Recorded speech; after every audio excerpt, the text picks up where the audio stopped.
voy a hablar de economía. Y me parece súper importante, porque, oye, economía y política son las dos caras de la misma moneda, y de Venezuela solo se habla, al menos en España, pero sé que en la inmensa mayor parte de los países, de las cuestiones políticas y de las negativas. Y cuando se habla de economía, también para hablar de las negativas. No se habla absolutamente de nada más, no se habla del contexto, no se habla de la tesis que aquí voy a mantener, y es que la economía de Venezuela iba muy bien, sobre todo en los primeros años del gobierno de Chávez, y fue torpedeada, desde dentro y desde fuera. Desde dentro por la oposición y la élite nacional, y desde fuera sobre todo por Estados Unidos, de una forma muy, muy exagerada, sobre todo a partir del año 2015 por culpa de la administración Obama, y luego agravado sobre todo con la administración Trump. Y de eso no se habla, pero es súper importante. O sea, la economía depende también de lo que esté ocurriendo en la política, y si tenemos a una oposición en Venezuela que no aceptó el resultado de los bolivarianos desde el primer día, pues, y que una de las formas de rebelarse frente a ello ha sido utilizar sus armas económicas, pues tenemos un panorama desolador. Y es que es una economía, como digo, torpedeada desde dentro y desde fuera. Y no se puede aceptar esos mensajes de algunos que dicen, es que Maduro se ha cargado la economía. Pues puede ser, pero tenme en cuenta que estaba maniobrando en una situación absolutamente compleja, absolutamente difícil, porque, insisto, cuando te están asaltando desde todos los frentes, es muy difícil llegar a buen puerto, ¿no? Entonces, voy a hablar de ello, de las sanciones económicas de Estados Unidos, de las que no se habla nada. O sea, se habla muchísimo de que ha habido inflación muy elevada en Argentina, en Venezuela, del fraude o posible fraude electoral en Venezuela, pero no se habla de que es una economía asfixiada por culpa de las sanciones de Estados Unidos. Y de que hay gente que ha muerto incluso por culpa de ello. No se habla de ello. ¿Por qué no? La gente no sabe ni que hay sanciones muy serias, muy duras por parte de Estados Unidos a la economía venezolana. No se habla de ello. Uno no puede aquí hacer un diagnóstico sin tener en cuenta esto. Tú no puedes decir Maduro lo ha hecho fatal sin tener en cuenta el contexto en el que se movía. Una economía absolutamente asfixiada. Voy a hablar de las sanciones y de toda esa contestación política que ha recibido el gobierno bolivariano o los diferentes gobiernos bolivarianos y su repercusión en la economía. Insisto con esta tesis que voy a mantener. La economía de Venezuela está hecha unos zorros, sobre todo por los ataques internos y externos. Maduro y Chávez han hecho cosas muy malas, la voy a comentar también, pero oye, no puedes hacer de verdad milagros cuando te están atacando, y sobre todo la mayor potencia económica del mundo. Es que vamos a ver hasta qué punto las sanciones han hecho mella negativa en la economía venezolana. Para empezar, vamos con los antecedentes, vamos a ponernos en contexto. Es importante hablar de la historia. Hay gente que es muy joven y ni siquiera sabe, porque no le ha llegado esa información de lo que ocurrió antes del gobierno bolivariano, de por qué Hugo Chávez llegó al gobierno. Entonces, importante, la economía venezolana, que esto sí es algo más conocido, depende crucialmente del petróleo. Tiene muchísimo petróleo, una reserva tremenda, acorde a muchas estimaciones, la primera mayor reserva de petróleo del mundo, y siempre ha sido utilizado como una especie de economía extractivista. La élite nacional ha utilizado todos los recursos estos de hidrocarburos para enriquecerse, y también enriquecer a las élites extranjeras, que son aquellas que tenían el know-how, el saber hacer, la tecnología para poder extraer esos hidrocarburos. Entonces, una alianza entre la élite nacional y la extranjera para extraer esos hidrocarburos en favor de sus intereses. Eso ha sido así toda la vida de Venezuela, desgraciadamente, así como de otros países, ¿no? Entonces, eso, fijaos que llegaba, pongo datos, a suponer que el 113% de las divisas que se lograban por exportar petróleo acababan en empresas privadas y también en paraísos fiscales. Es decir, sí, una economía muy rica, pero que luego la riqueza se concentraba en muy poquitas manos y sobre todo fuera del país, por esta evasión de gente que hacía más vida fuera de Venezuela que dentro, ¿no? Son datos de Pascualina Curcio, del año 2016, es una referencia que voy a utilizar bastante. Luego, ¿qué pasó en los años 80? Pues que se aplicó el neoliberalismo. Yo ya tengo un vídeo, aquí tenéis la carátula del vídeo en el que hablé de cómo el neoliberalismo impactó en muchos países de Latinoamérica para hacerlo muchísimo más pobre. Ya sabéis, neoliberalismo puro y duro, recorte de gasto público, recorte de pensiones, aumento de impuestos, recorte de subsidios, o sea, el sota, caballo y rey del neoliberalismo. Eso ya estaba inventado hace muchísimo tiempo y lo único que lograron fue provocar una década perdida en Latinoamérica, muchísima pobreza y muchísima desigualdad. Eso, por cierto, auspiciado, presionado, exigido por el Fondo Monetario Internacional, fue lo que luego dio lugar al Caracazo, al famoso Caracazo de febrero de 1989. Hay gente que no sabe ni en qué consiste eso, pero fue una movilización masiva por parte de la ciudadanía venezolana que se rebeló frente a este sistema de que estaban recortando sus pensiones, su salario, todo lo estaban, pues como vemos en otros países que ocurrieron en esta época. Y como desgraciadamente vemos también en la actualidad, ¿no? Empezando por Argentina con Javier Milei. Bueno, pues esto tuvo una contestación popular que fue gravemente reprimida. Y hubo miles o cientos de muertos y desaparecidos porque las cifras no se pueden conocer porque nunca fueron dadas, ¿no? Fijaos qué ocurrió con el Producto Interior Bruto de Venezuela durante esta época de neoliberalismo. Es la barra azul oscura. El PIB total, que fue creciendo más o menos desde 1950 hasta los años 77 de una forma razonable, pero a partir de entonces descalabro. Descalabro primero por la crisis inflacionaria de los años 70 y luego por aplicación de políticas económicas austericidas, las liberales de toda la vida, ¿no? Pues bueno, ahí tenéis, o sea, una economía que iba más o menos bien, eso sí, con unas desigualdades tremendas, las que me acababa de referir, pero que en el momento que empieza a aplicar políticas neoliberales se va todo al traste y fijaos que va en tendencia descendente hasta el año 2003. Hasta el año 2003, quedaos con esa fecha porque es importante. Entonces, ¿qué es lo que ocurre? Pues que esa contestación popular se acaba manifestando también una forma de golpe de Estado que dio Hugo Chávez y toda su agrupación, porque lo que querían hacer era derrocar a ese gobierno que había provocado tantas muertes y también tanta pobreza y tanta desigualdad en el país. Ya sabéis que eso salió mal, Hugo Chávez acabó en la cárcel y salió en 1994 y optó por una estrategia pacifista en vez de golpe militar, y lo que hizo fue montar una agrupación política y electoral que acabó ganando las elecciones en 1998. Por cierto, reconocida por los observadores internacionales, pero que siempre desde ese día dijeron aquí hay tongo, aquí hay fraude electoral. Estamos hablando de 1998. O sea, ha pasado muchísimo tiempo y la cantinela es la misma, exactamente la misma, ¿no?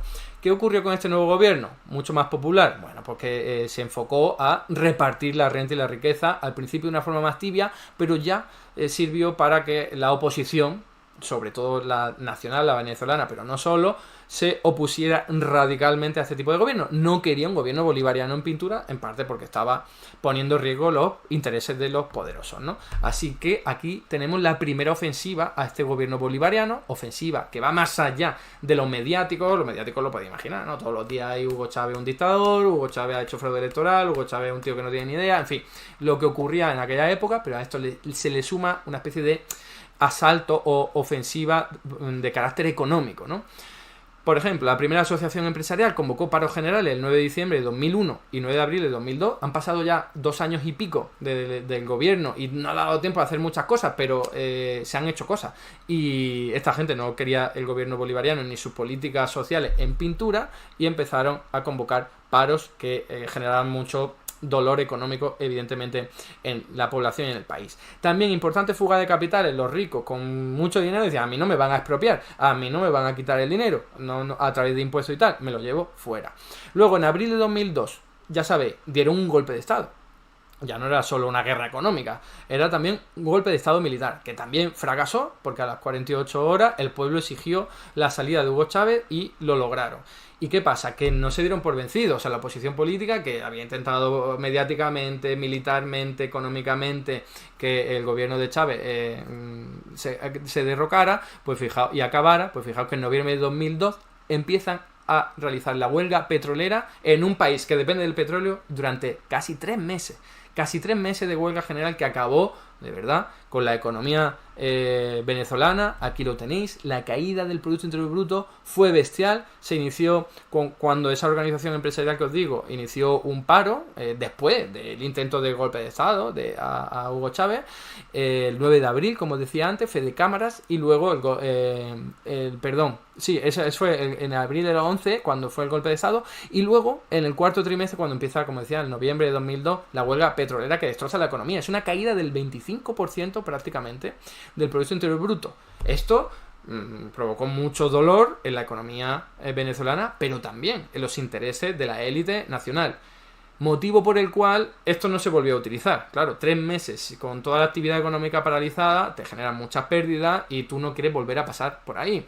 Así que la oposición venezolana empezó a utilizar otras políticas mucho más sutiles, pero fijaos que todas tienen que ver con oposición política, oposición mediática y sobre todo oposición económica, en términos de desabastecimiento programado, en términos de lo vamos a ver ahora, en términos de manipulación del tipo de cambio paralelo. Vale, ahora vamos con ello, pero la clave es que desde el año 2003, ya en el momento en el que la huelga petrolera acabó, falló ese intento de derrocar a Hugo Chávez, porque desde el año 2003 hasta el año 2013, cuando gobernó Hugo Chávez, la economía fue muy bien. Muy bien, de hecho, se rebotó después de aquella crisis y también con vientos a favor internacionales, como unos precios del petróleo muy caros, históricamente caros. Ahora os voy a poner algunos gráficos para que lo veáis. Pues fue el momento de esplendor económico de Venezuela. Esto es curioso, pero esto es algo que hoy todo el mundo acepta. Dice, no, sí, con Hugo Chávez la economía fue bien. Es Maduro el que hace que la economía vaya mal. Pero cuidado, porque eso es que han cambiado de relato. En su día era, Chávez lo está haciendo fatal. Tú le mostrabas gráficos e indicadores de que la cosa iba bien y decían, no, lo está haciendo fatal porque patatín, patatán. O sea que da igual, era un ataque sistemático negando la realidad, porque la economía de Venezuela fue muy bien. Podía haber ido mejor, se podía haber industrializado algo, una economía muy poco industrializada. Claro que sí, se podían haber hecho muchísimas cosas que siempre se le han criticado a Hugo Chávez por falta de miras y esa dependencia total del petróleo, ¿no? Pero fue bien, en términos generales. ¿Cómo lo logró? Fijaos, con controles de precio, ¿vale? Desde 2003 hay controles de precio y la economía fue muy bien, que a veces se dice, no, la hiperinflación de Venezuela en el año 2017 tiene que ver con controles de precio, pero dice, pero si esto lleva desde el año 2003 y la economía iba muy bien, con un cepo cambiario desde el año 2003, que se quitó en el año 2018, un tipo de cambio fijo desde, como decía, 2003 también, para evitar la fuga de capitales. Claro, si tú impides que la gente se pueda llevar el dinero fuera, mejor para tu economía. Como decía, precios internacionales del petróleo alto vinieron muy bien porque la economía venezolana ingresaba mucho dólares por vender esto. También hubo procesos de nacionalización de sectores productivos estratégicos, sobre todo en el petróleo, la electricidad, las telecomunicaciones, pero no fueron tan sonados o tan importantes como siempre ha dicho la oposición al gobierno venezolano. En realidad fueron muy tibios en este sentido. Muchísimo más que Cuba, muchísimo más que la Unión Soviética, o sea, es que no hay ni punto de comparación. El propio Hugo Chávez lo decía, ¿no? Y eso sí, luego se pintaba otra cosa, que era esto el socialismo muy loco, pero no. En realidad esto eran medidas mucho más tibias que la que se puede encontrar en Francia, por ejemplo, donde tienen empresas públicas mucho más potentes, ¿no? Y es que nacionalizaban lo que podían con los recursos que podían aquí en Venezuela, pero sin ir mucho más lejos. Luego también política fiscal y monetaria expansiva y un fuerte desarrollo de la política social. Sobre todo lo que más caracteriza el gobierno de Hugo Chávez es la política social, que se incrementó muchísimo. Ahora vamos a ver datos. Y la inflación controlada, inflación muy alta, como en este tipo de países, pero controlada. No se disparaba ni era problema de fuente de problemas importantes. Aquí podéis ver la evolución de los precios del petróleo internacionales, barril de Brent. Fijaos, ¿cuándo empieza a aumentar? Desde el año 2003. Es casualidad, desde luego, pero justo cuando Hugo Chávez empieza a pacificar políticamente el país, después de esa huelga petrolera, empieza a ir todo genial para el petróleo, para los exportadores de petróleo, mejor dicho, y empiezan a ingresar una barbaridad. Esto vino súper bien a Venezuela y en buena medida, no se puede negar, explica el esplendor económico de esta economía. Aquí tenéis datos de gasto público total. Pasó del 23,7% del PIB al 31% en el año 2006, desde 1998 a 2006. Es un crecimiento importante, pero para nada un país comunista, un país socialista, ni siquiera de Europa. Es muy poco, un 31% en comparación con lo que hay ahora, por ejemplo, en Francia, un 40 y pico por ciento sobre el PIB. Pero fijaos que la clave fue el gasto social. El gasto social total pasó del 8,2% al 13,6%. Es un incremento muy, muy importante en educación, en salud, en vivienda, algunos más y otros menos, seguridad social. En fin, esto es lo que caracterizó la economía venezolana durante esta época, que vino aparejada obviamente de una reducción drástica de la pobreza. Una pobreza además extrema, gente que no estaba ni alfabetizada. El gobierno de Hugo Chávez consiguió alfabetizar un montón de gente que vivía en la selva amazónica, en el interior del país, que no tenía ni siquiera DNI. Bueno, pues gracias a estas políticas como las misiones con carácter social, se redujo muchísimo la pobreza. Esto no se puede negar, son datos oficiales, la ONU lo reconoce, la CEPAL lo reconoce, nadie lo niega. Ahora se dice, Chávez lo hizo bien, pero Maduro lo hizo mal. Pero en ese momento decían, Chávez lo está haciendo mal. Recordad eso porque es importante. Por ejemplo, la situación de pobreza, los hogares en situación de pobreza extrema pasaron en el 97 del 25,5% al año 2006 el 9,1%. O sea, fijaos, la reducción drástica de la pobreza. Eso en sí ya es un logro tremendo que ningún otro país del entorno capitalista típico pudo hacer, ¿no? Ahora vamos a ver, la inflación, bueno, después de esos picos tremendos en los años 80 y 90 de hiperinflación incluso, tenemos una etapa mucho más estable, ahí lo veis, desde el año 2003, la inflación absolutamente controlada, alta pero controlada, ¿no? También podéis ver aquí que los tipos de interés estaban bajos, incluso el tipo de interés real muy bajo, con lo cual se espoleaba la inversión, incluso el consumo. O sea, eran años, como digo, de bastante paz económica. Y aquí tenéis que se benefició no el sector público, como algunos siempre decían, sino el sector privado. Aquí el incremento de empleo privado fue muy superior al del empleo público, ¿vale? No es una economía socialista, insisto en ello, sino que le fue muy bien también al sector privado. Bien, ya está. Dejamos aquí el gobierno de Hugo Chávez. Ya sabéis que murió en el año 2013 y hubo un cambio de gobierno y de presidencia y pasó a gobernar Nicolás Maduro. Bien, ya antes de que Nicolás Maduro llegara al poder, ya había habido importantes intentos por parte de la oposición en materia económica, por supuesto mediática lo primero, pero también en materia económica de dinamitar el gobierno, con desabastecimiento programado, con manipulación del tipo de cambio, pero sobre todo fue en el año 2012, en la campaña electoral, cuando se empezó a ver lo de la manipulación del tipo de cambio. Ahora lo voy a explicar mejor, pero entended lo siguiente. El tipo de cambio estaba controlado, ya os lo he dicho, ¿no? Era un tipo de cambio fijo por parte del gobierno desde 2003. Bueno, lo que se hizo fue un tipo de cambio paralelo, es decir, un mercado negro, un mercado paralelo, en el que, ¿cómo sabes a qué tipo de cambio te puedes cambiar las monedas por dólares? Las monedas bolívares, las venezolanas por dólares. Bueno, pues no lo sabes porque el gobierno no ofrece información al respecto, ya que es algo alegal, al menos, no ilegal, pero alegal.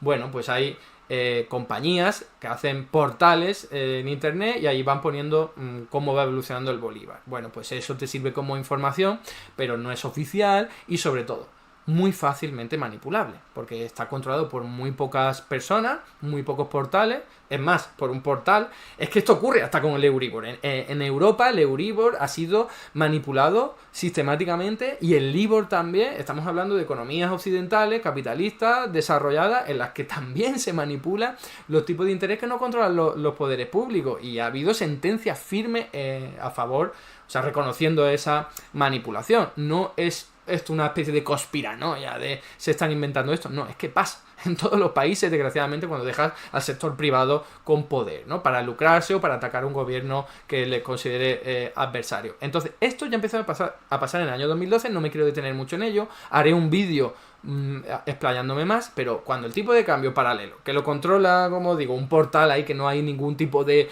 supervisión ni de control por parte de los poderes públicos, y empieza a depreciarse el tipo de cambio paralelo, y no sabes por qué, no hay ningún factor económico que te lo esté explicando, pero casualmente, fijaos aquí, siempre se te deprecia la moneda en las vísperas de un acontecimiento político electoral, pues no me digáis vosotros que no es para sospechar, como mínimo para sospechar, pero esto está corroborado, está registrado. ¿Por qué aumenta tanto el tipo de cambio? Es decir, ¿por qué se deprecia tanto el bolívar justamente los días, semanas antes de los comicios electorales y de cualquier referéndum y tal? Eso no puede ser casualidad, por favor, no hay factor económico que lo explique. Las reservas internacionales muy bien, porque se está exportando mucho petróleo, la inflación baja, de verdad que no hay motivos para entender que hay algo económico, sino que es político. Y no es algo nuevo, ya lo habían intentado militarmente, mediáticamente todo el rato, en fin, que no es algo que debería sorprender a un analista espabilado. Más desabastecimiento intermitente, ¿eh? Estamos hablando de la campaña electoral del 2012, todavía estaba Hugo Chávez, pero ya muy enfermo y se sabía lo que iba a ocurrir y esto empezó a ocurrir. El desabastecimiento programado ya ocurría en los años anteriores, pero con Nicolás Maduro, que vieron ahí el talón de Aquiles, vieron la parte débil, empezaron a acentuar esto, ¿eh?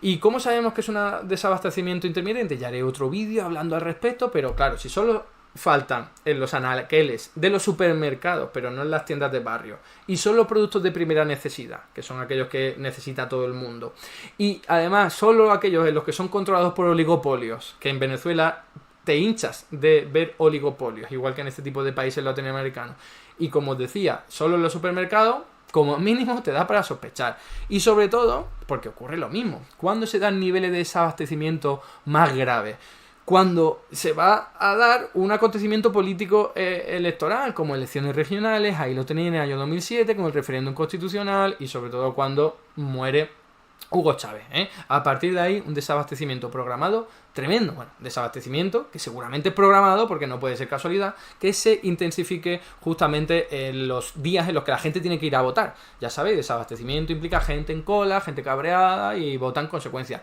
obviamente, ¿no?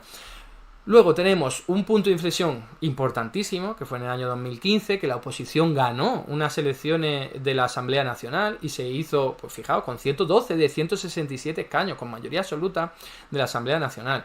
¿Y cuál fue uno de los primeros decretos que aprobaron? Que fue lo que más rabia generó en la posición venezolana bolivariana. Pues el de no emitir ni refinanciar nueva deuda pública. Fijaos de lo que estamos hablando. O sea, la Asamblea Nacional, copada, controlada por la oposición política, una de las primeras cosas que hizo fue, oye, no se va a endeudar más el país y entonces no puedes ni recibir más ingresos a través del mercado de deuda pública, ni siquiera puedes reestructurar tu deuda pública, porque cuando tú la quieres reestructurar, lo que hace es emitir nueva deuda pública en otras condiciones. Bueno, pues eso lo prohibió la Asamblea General. O sea, ¿y por qué hace eso? Uno puede sospechar que es una forma de dinamitar. ¿Qué país se prohíbe a sí mismo la financiación externa? Ninguno. Es atarse las manos. Es atarse las manos. Que sí, que financiarte mucho puede generar desequilibrio, ¿vale? Pero prohibirla de lleno parecía que estaban más atentando contra la economía venezolana que otra cosa, ¿no? Entonces eso, por cierto, que fue... Bueno, eso no fue suspendido por el Tribunal Supremo de Justicia, pero ya sabéis que ese organismo judicial acabó limitando mucho los poderes de la Asamblea Nacional, y luego en el año 2017 los bolivarianos iban a crear una nueva asamblea donde ganaron, y al final acabó funcionando la nueva, la constituyente, creo que se llamaba Asamblea Nacional Constituyente, en vez de esta, ¿vale? Y eso son cuestiones políticas a las que yo no me voy a meter porque no tengo suficiente información, insisto, pero fijaos que debido a ello, es lo más importante, Estados Unidos ya se metió de lleno, de cara. No sé si lo había hecho antes, a saber, no es raro que Estados Unidos se entrometa en los problemas políticos de los países latinoamericanos y de otros muchos países, ya lo sabemos, pero aquí fue de cara, y fue precisamente en la administración Obama quien aprobó sanciones bastante duras, que eran nada en comparado con lo que iba a hacer luego Trump, pero bueno, sanciones bastante duras, en las que, por ejemplo, se congelaron activos venezolanos. ¿Eso qué implica? Que Venezuela, por ejemplo, si tiene oro en Londres y lo quiere vender para obtener ingresos y así poder comprar productos en el extranjero como alimentos elaborados o medicamentos, pues que no lo puede hacer o tengan más dificultades para hacerlo, ¿vale? Y si tú además pones sanciones, como hizo luego Estados Unidos, diciendo, oye, que es que el sistema financiero, bancario, mejor dicho, no te va a dar permiso para realizar algunas transacciones internacionales, compra de alimentos, compra de medicamentos sobre todo, y de repuestos de maquinaria, entonces estás con un problema muy importante en una economía que no está industrializada. La economía venezolana necesita importar casi todo, ¿vale? Entonces, si tú de pronto le empiezas a poner dificultades, como hizo Estados Unidos, que Estados Unidos no solo se limitó a conmigo no tengas transacciones o las vas a tener más difíciles, sino que además lo que voy a hacer es presionar al resto de países. Luego lo vamos a ver más claro cuando Trump gobernó, ¿no? Y encima, por si fuera poco, en el año 2015 empezaron a caer los precios del petróleo, los precios internacionales del petróleo. Eso supuso un mazazo tremendo que se sumó a todo lo anterior, en términos políticos y sobre todo ahora en términos económicos. Fijaos qué pasó con el tipo de cambio paralelo, el que digo yo que está publicado en una página web, pero nadie controla eso, ¿vale? Pues que a partir del año 2012, ahí lo podéis ver, de 2012 a 2013, se dispara. O sea, se desequilibra. Todavía no han caído los precios internacionales del petróleo, que fue en 2015, ¿eh? Pero en 2012 algo pasa que no sabemos qué es, porque no es pérdida de reservas internacionales, no es pérdida de divisas, el petróleo va bien, la inflación va bien, no sabemos lo que es normal que se sospeche que hay manipulación flagrante del tipo de cambio paralelo y eso se te empieza a disparar. ¿Qué supone eso? Bueno, porque los agentes económicos que van a vender sus productos dicen, oye, si se va a depreciar el bolívar, según lo que estoy viendo en estos portales del dólar paralelo, ¿no?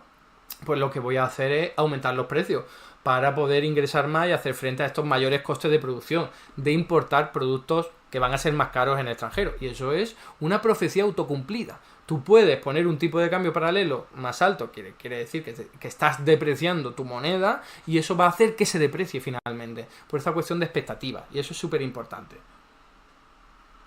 No perdáis de vista qué ocurrió en el año 2017. Luego vamos a hablar de ello, pero fijaos, el cambio en el tipo de cambio fue ya una locura. Aquí ya no es solo manipulación, sino que también hay problemas por culpa de las sanciones económicas de Donald Trump, ¿no? Y también con los precios internacionales del petróleo cayendo mucho. Aquí podéis ver la evolución del Producto Interior Bruto de Venezuela, como ya sabéis y hemos comentado, fue muy bien durante los años de Hugo Chávez, sobre todo 2003 a 2013, pero desde el año 2013, fijaos lo que ocurre con el PIB. Se hunde.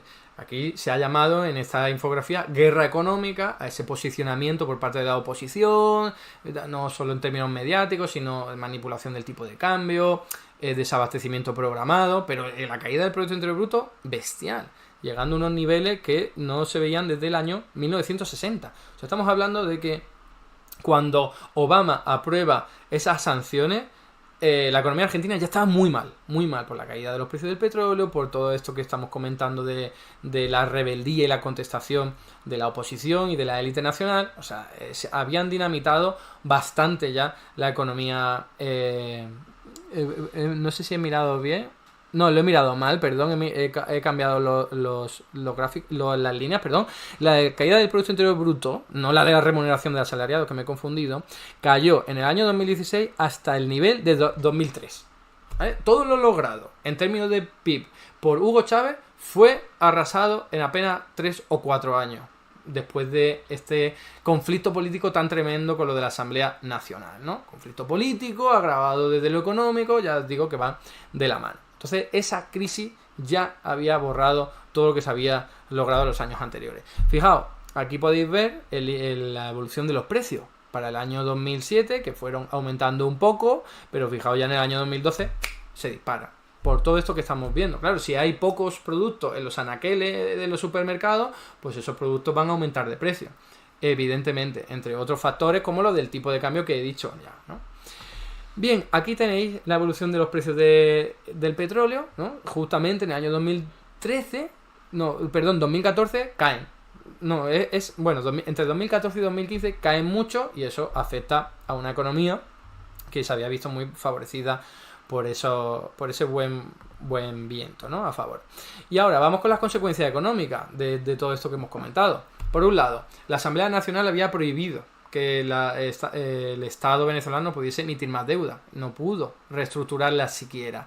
Luego se depreció fuertemente el bolívar, como he dicho, notable desabastecimiento de los productos que se tenían que importar, como medicamentos y algunos alimentos, especialmente alimentos y medicamentos, estamos hablando de cosas muy delicadas.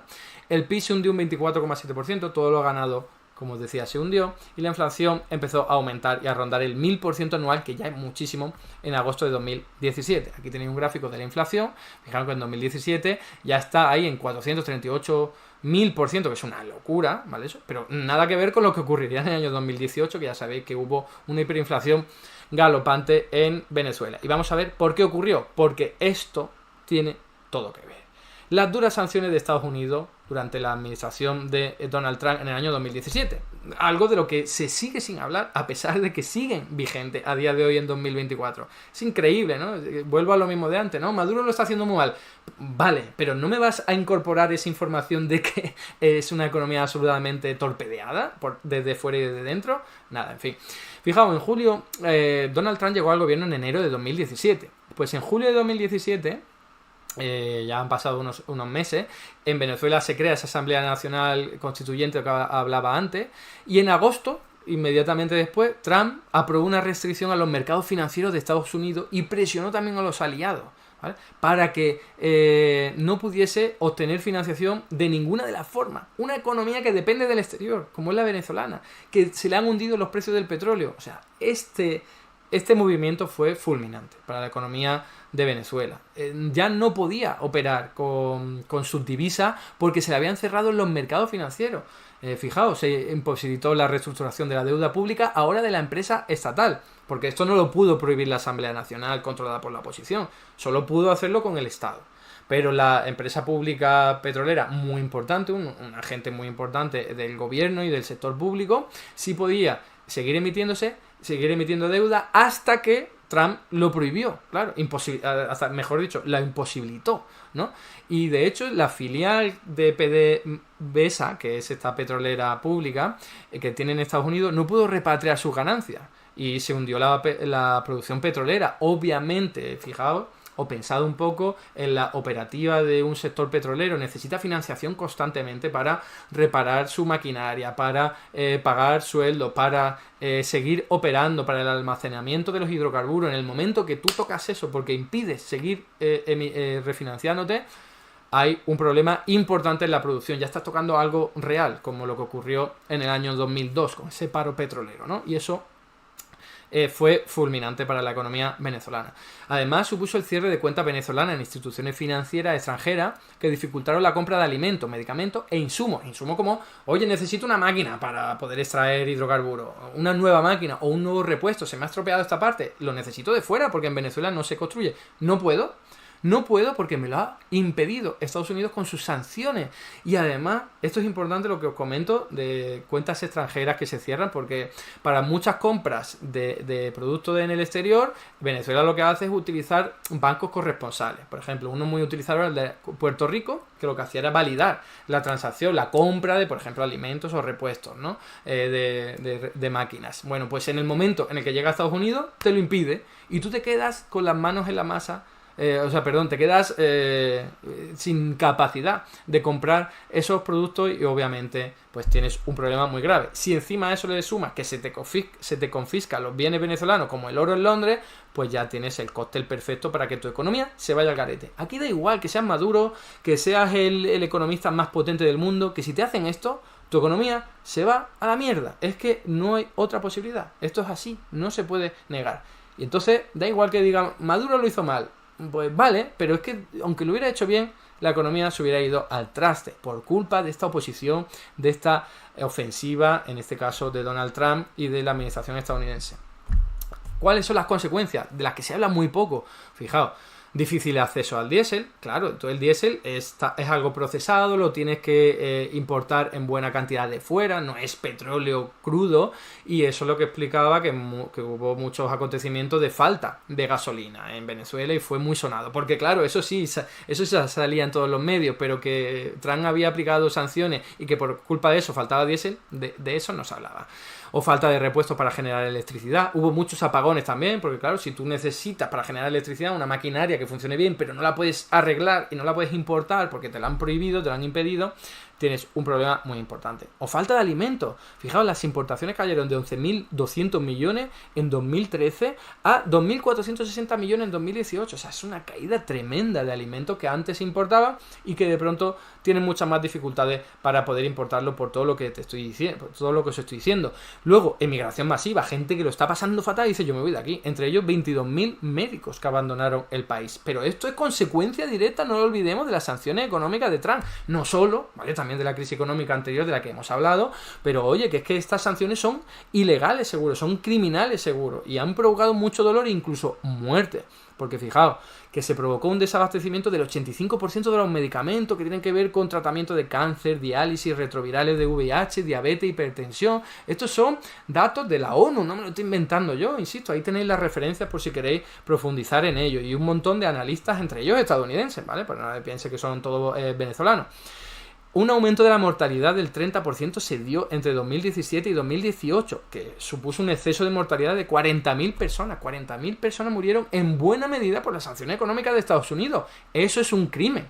Eso tiene que ser algo ilegal. Yo no entiendo de leyes, pero eso tiene que ser algo que viola los derechos humanos sin ninguna duda. ¿Y de eso se habla? No se habla. Solo se habla de que la gente lo está pasando mal. Pero no se habla de cuál es uno de los responsables, que es un gobierno, el más importante del mundo, el más potente, asfixiando a una economía, a un pueblo como el de Venezuela. Estamos hablando de algo muy, muy serio, de lo que no se habla nunca.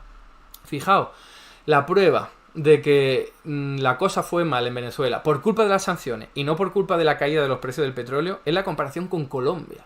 Si tú coges en este caso, fijaos que estamos hablando de la producción de petróleo, tanto de Colombia, que es la línea azul clarita, como la de Venezuela, que es la línea azul oscura, lo que tenemos es que cuando caen los precios internacionales del petróleo, sufren los dos países, su producción petrolera, pero llega un momento en que a Venezuela le va muchísimo peor y es justo cuando se inician las sanciones. Pero porque es lógico, si tú impides que puedas comprar cosas en el extranjero y que puedas renovar tu actividad productiva petrolera, pues se te acaba derrumbando en la producción petrolera. Fijaos ahí, esa tijera, ¿no? Colombia sigue más o menos igual ahí manteniéndose y la producción petrolera de Venezuela se hunde en un país que depende del petróleo. Eso es lo criminal, eso es lo que explica que la economía de Venezuela se fuera al garete y hubiese hiperinflación en el año 2018, algo de lo que hablaré en otro vídeo con más profundidad. Aquí tenéis otro gráfico que explica lo mismo.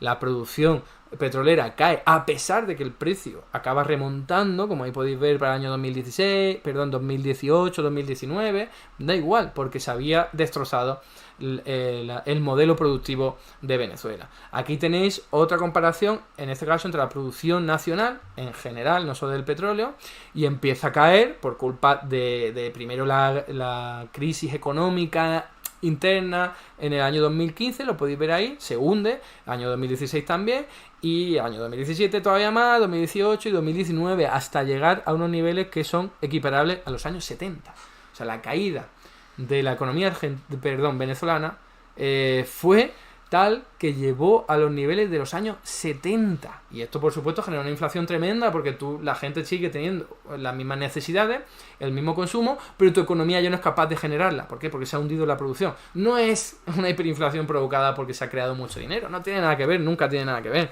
Es siempre porque se te ha hundido la producción. Aquí se ve claro y hablaré de ello en otro vídeo. Y vamos a pasar a la última etapa. La más criminal, de hecho.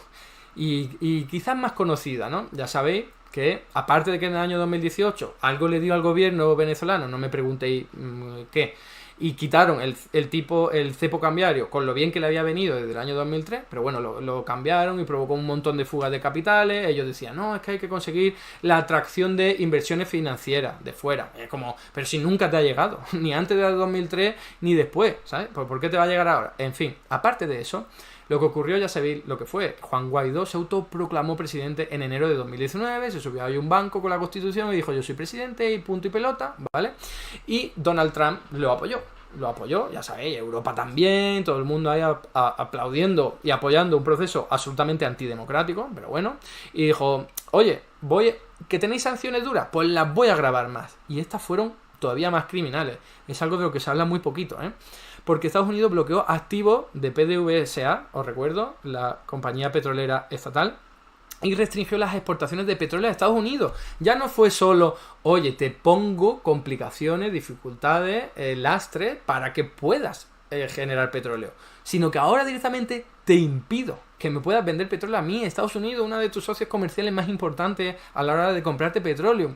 Hubo meses en los que Venezuela no pudo vender ni un euro ni un dólar a Estados Unidos de petróleo por culpa de estas sanciones, por culpa de que Donald Trump lo que quería hacer, y esto está recogido en sus actas, de provocar una rebelión militar. Esto está recogido en el propio propósito de estas sanciones, de verdad, ahí tenéis la fuente si la queréis ver. Y encima presionó a otros países para hacerlo. A India, a Rusia, que incluso pasó por el aro. Rusia en el año 2019 aceptando una presión de Estados Unidos en contra de Venezuela, ¿eh? ¿Quién lo hubiera dicho? Pues ahí lo tenéis. Porque la empresa petrolera Gazprom pasó por ahí, pasó por el aro también, ¿eh? Por esa fuerte presión de Estados Unidos. Y por si fuera poco, en agosto de 2019 hubo más sanciones. Estados Unidos congeló todos los activos de Venezuela en el exterior y, como les decía, hasta Gazprom, esa empresa petrolera rusa, hizo lo mismo, congeló todos los activos de Venezuela. Claro, si tú te quedas sin activos, pues no puedes venderlo, no puedes beneficiarte de los ingresos que te dan, y lo mismo, en un momento en el que los precios del petróleo no están precisamente bien, necesitas divisas para comprar alimentos, pues no puedes comprar repuestos, pues te dan por saco como economía, ¿no? Y fijaos que el Fondo Monetario Internacional se sumó a estas sanciones, suspendió a Venezuela el acceso a los derechos de giro, que es otra forma de financiación, que tenía 400 millones de dólares, que no está mal, tampoco una locura, pero oye, es una ofensiva por parte de todo, podríamos decir, el mundo occidental capitalista, ¿no? Y eso provocó que se quedaran sin crédito para comprar alimentos y medicina. Luego me hace mucha gracia que hay algunos críticos que dicen, que Venezuela creó mucho dinero, ¿no? Perdona, es que no tenía otra opción. Es que Estados Unidos, con todos sus aliados, se lo impidió que pudiesen financiarse en los mercados internacionales. Así que te queda, es que estás abocado al fracaso. Da igual, si la primera potencia económica te pisa, tú de ahí no puedes salir. Da igual que lo hagas bien o lo hagas mal. Fijaos que ha sido hasta hace muy poquito tiempo que la India Reliance ha obtenido el visto bueno de Estados Unidos para importar petróleo de Venezuela, ¿vale? Esto es una noticia de Reuters, ¿no? Y fijaos que han pasado, ¿cuántos años? De 2019, pues 5 años. 5 años los que socios comerciales importantes de Venezuela no han podido comerciar o no se han atrevido a comerciar con Venezuela el petróleo, con miedo de que Estados Unidos le sancionara, ¿no? Aquí tenéis la caída de la producción petrolera a partir del inicio de las sanciones. Fijaos, en febrero de 2019, cómo cae la producción petrolera en un país que vive de esto. Es que es súper importante no perderlo de vista. Y ahora, fijaos, os leo aquí literalmente unas declaraciones del enviado especial de Donald Trump para Venezuela, de abril de 2020. Lo que hemos estado tratando de hacer es quitarle recursos al régimen para que no pueda continuar con sus terribles depredaciones, y hemos tenido mucho éxito en eso. En 2013, Maduro asumió la presidencia, bajaron a 2,3 millones de barriles por día. Hoy parece estar más cerca de 250.000 barriles por día, lo que supone una increíble reducción del 95%. Parte de esto es su propia corrupción e incompetencia, parte de esto son, por supuesto, nuestras sanciones.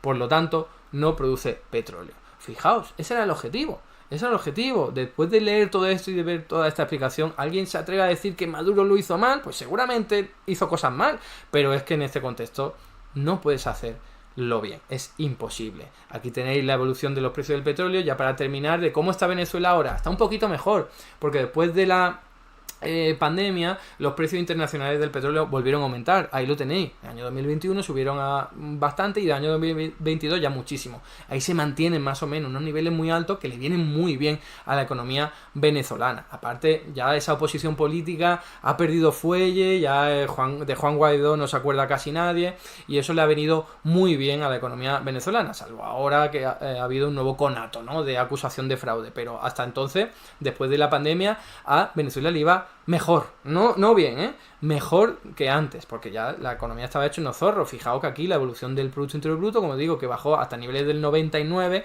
esto es Producto Interior Bruto, sí, empezó a remontar en el año 2021, pero fijaos, pues muy poquito, se ha quedado ahí absolutamente lastrado, insisto, por culpa, en buena medida, de Estados Unidos y de la oposición política interna. Y aquí tenéis simplemente el Producto Interior Bruto per cápita, para que veáis que está donde empezó.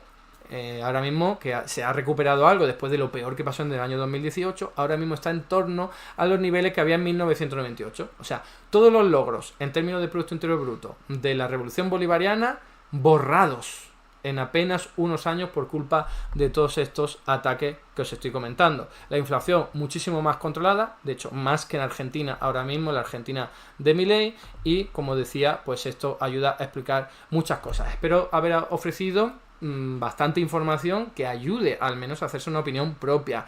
Más allá de la propaganda del gobierno bolivariano, más allá de la propaganda de los adversarios políticos, que son muchos de este gobierno de Nicolás Maduro. Importante entender que ha sido un gobierno siempre asediado por el capital, por los poderes, tanto internos como externos. Y eso no se puede perder de vista en ningún momento. Hasta aquí el vídeo de hoy. Muchas gracias por estar ahí y si te ha resultado interesante, no dudes en comentar, darle like y compartir, que la teoría económica dominante no se combate sola.